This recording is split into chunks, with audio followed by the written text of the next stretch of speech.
Back to the daily grind, and shout out to the full-time patrons. Make sure to hit subscribe if you're new and hit thumbs up if you're not a baby back bagel biting bitch boy, cause you know what time it is. It's full time. MMA. It's your boy Taco Bell Wani, and my brother from another mother, Ariel Helwani, has reported, well, actually, I don't think I can call him my brother from another mother because he probably has no fucking clue who I am. But either way, my brother, no, Ariel Helwani, very reputable MMA reporter, has reported on Twitter that Kamaru Usman still does not have an opponent for the UFC Chile card, and that they are trying, they're hopeful that he'll stay on the UFC Chile card after Santiago Ponzinibbio was forced out due to an injury. But Kamaru Usman is the most avoided fighter in UFC history, according to a UFC source, said Ariel Helwani. And now, they didn't say the most avoided welterweight. These motherfuckers said the most avoided fighter in UFC history.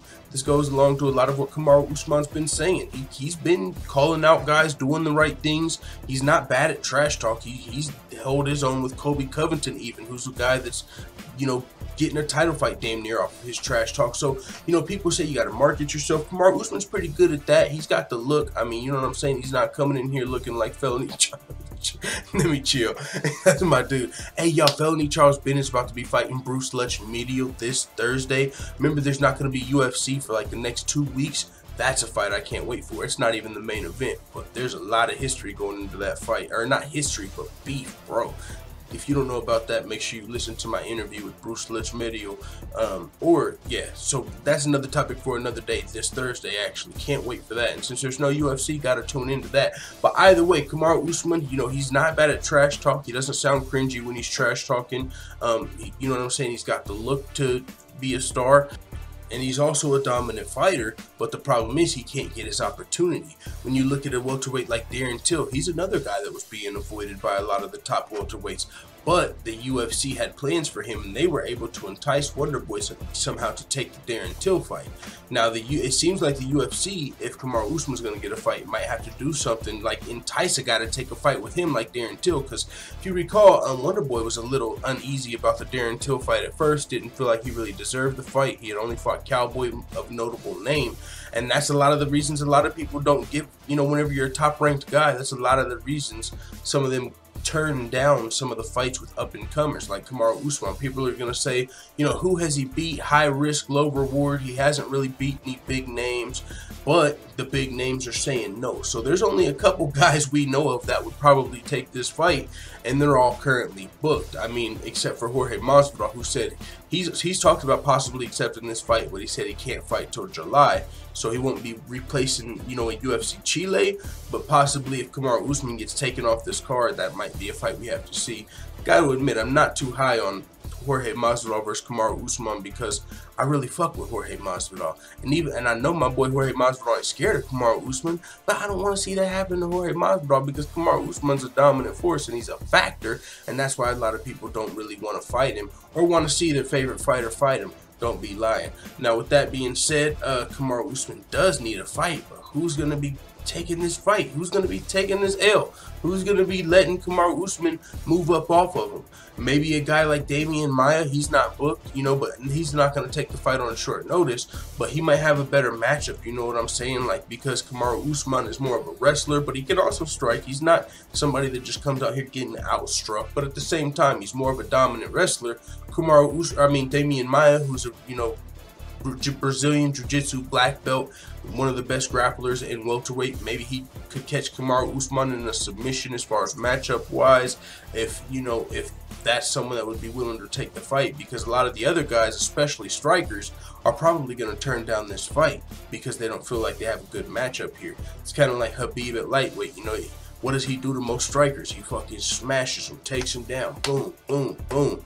That's the type of shit Kamaru Usman does to people. He's had 5 or 6 wins since winning the Ultimate Fighter, undefeated in the UFC, and he's dominating everybody he fights. So a lot of people look at that like, man, there's not really many holes in this game that's been exposed that I can try and really capitalize on. So, hey, it is what it is. I believe Kamaru Usman's one of the most avoided fighters in UFC history. There's only about 30% of people in the welterweight rankings that would even probably take the fight if it wasn't short notice. That's probably Donald Cowboy Cerrone, Jorge Masvidal, Darren Till, who was talking about taking this fight. That would have been a fight that could have been made, but the UFC had other plans for Darren Till. You know, Darren Till's a guy that's got a lot of star potential the UFC sees. He's got countries behind him, multiple countries, I believe. Brazil, you know, he speaks fluent Portuguese. Darren Till's got a lot of potential. So, you know, the UFC didn't really, in my mind, if I was the UFC, I wouldn't want to throw Darren Till in versus Kamaru Usman. You know, that's like throwing Conor McGregor at Khabib before he's the champion. You know, it might not be the best matchup necessarily.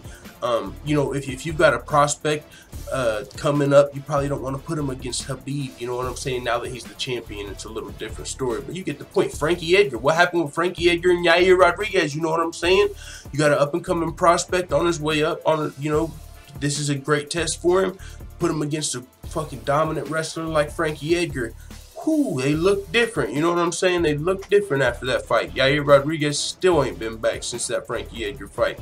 That's the type of stuff that Kamaru Usman can do to some of these guys. You know, who wants to be in one of those fights? So as much as these guys are fighters, and you definitely don't want to say they're scared of Kamaru Usman, they just too high risk, too low reward. No one's scared, but he's definitely being avoided. You know, whenever you hear a guy like, yeah, you know, I'm gonna fight him, but we gotta do it boom, boom, boom. It's, you know, it comes off a little like they're ducking a little bit, and it's probably, you know, it's because too high risk, too low reward. It's not like they're scared of pain. It's not like they ain't never had their ass whooped. They ain't like they ain't ever been dominated.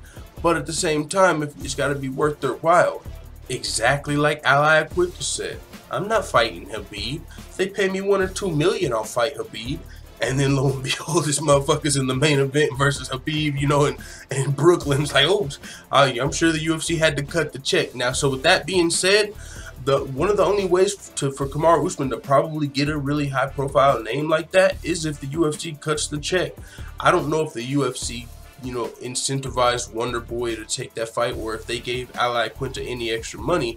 But I would assume for Ali Aquinta, you know, who previously said, you got to cut the check for me to fight Khabib, and then he was fighting Khabib. I'm going to assume he got a pretty nice bump. Ali Aquinta's a guy that knows his worth.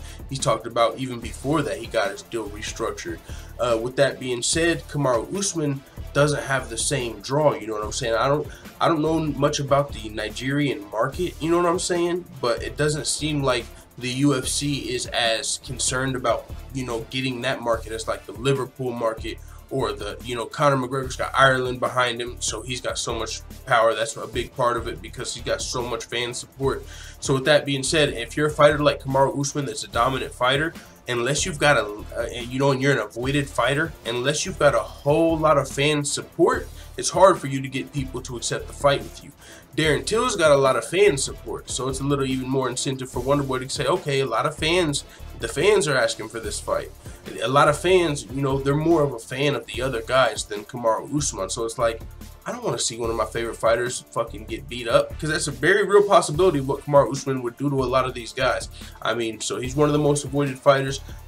With that being said, we'll see who takes the fight. I thought Santiago Ponzinibbio would have been a great fight, and that's another thing, man. Who's gonna take the fight and fuck around and get injured? Because if you're fighting a guy like Kamaru Usman, you got to train that much harder, fuck around and get injured in camp.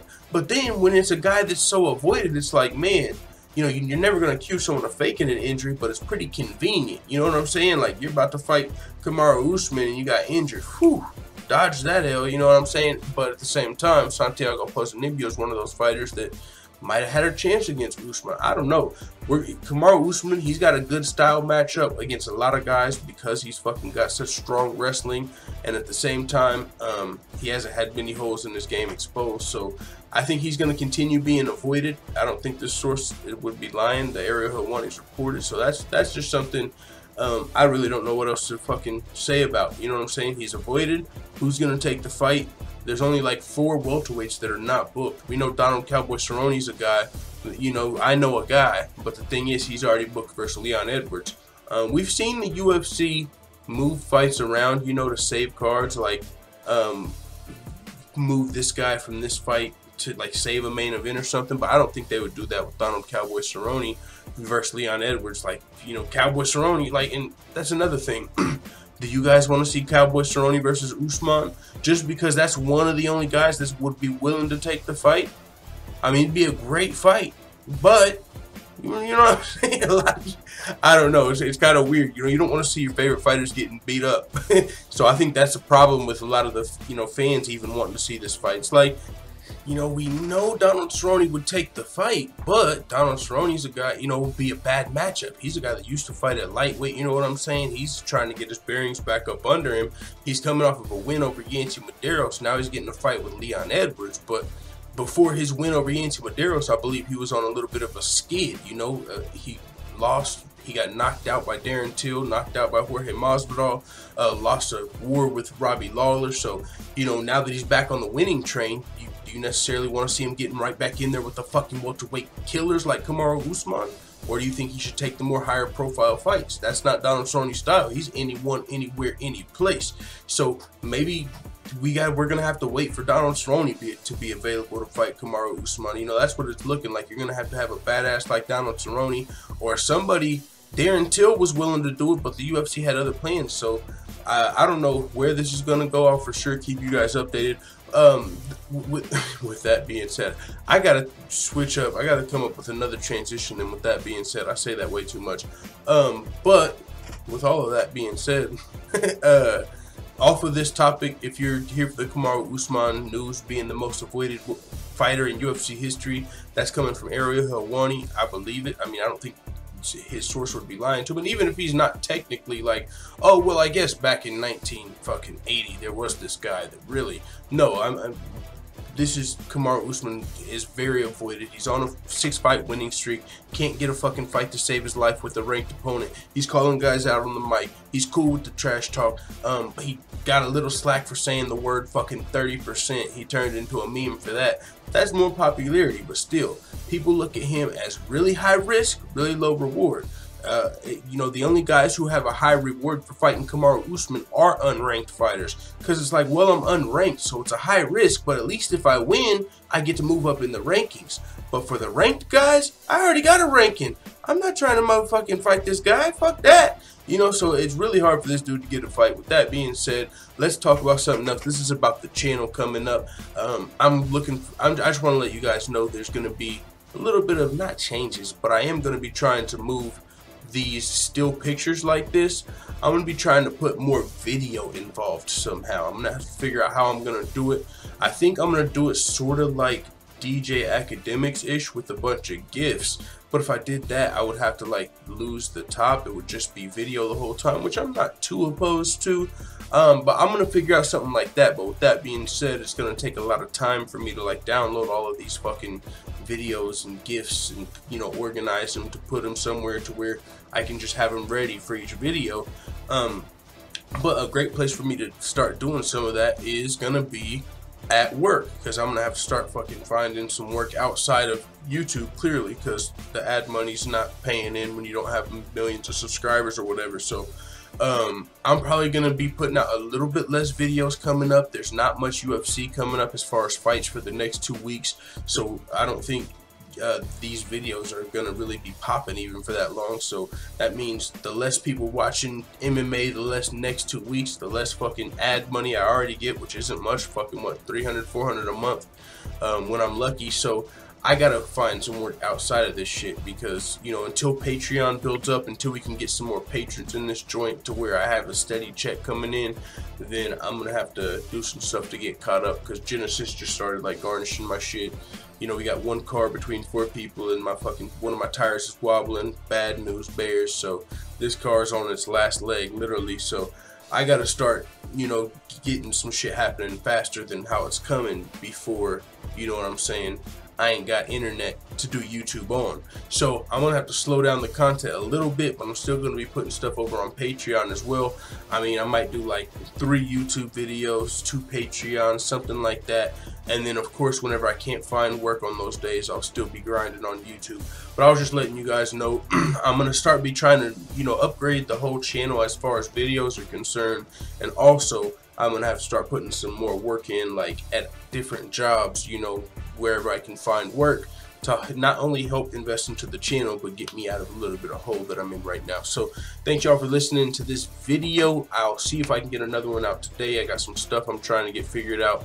But let the full-time family know what you think in the comments. And don't forget, Felony Charles Bennett's fighting this Thursday against Bruce Luchmedio, who I did a really dope interview with. So make sure you check that out too if you haven't watched it yet. With that being said, let the full-time family know what you think in the comments. Now I'm out. And as always, thanks for watching this video. If you enjoyed this video, make sure you hit the subscribe button and also hit the notification bell right next to it so you're notified every time I upload a video. I'm out. This is #1 bullshit.